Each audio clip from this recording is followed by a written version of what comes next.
And I think that from a training standpoint, when you go out on your own, and if you start and you're on your own and you don't have employees, and then you get to where things just get too busy and you have to hire an employee, it's very important to realize the time that is needed to train someone. Yep. And the time that you have to invest up front, and you have to be willing to do that.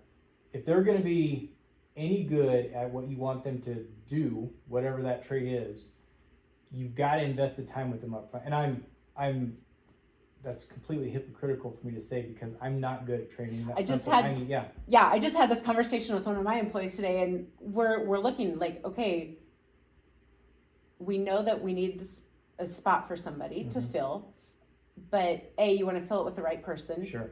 And B, you need to have that time. And she's really good at wanting to take the time and sit down with somebody. And she says, I know that's not where your priority lies, but it is something. And we had that same exact conversation. It is so hard to devote. When I worked at a bank when I was in college, my first boss there, she said, Erika, I was a manager or backup manager or whatever for one of the drive-ins. And she said, Erika, you need to learn to delegate. And I said, I can't, because I can do it right and I can do it fast. Yeah. And that's exactly kind of how I operate. And that's a huge hurdle to have to crawl over. Sometimes I feel like I'm just like over the top, and then I'm like, nope, I fell back down. It's really hard for me.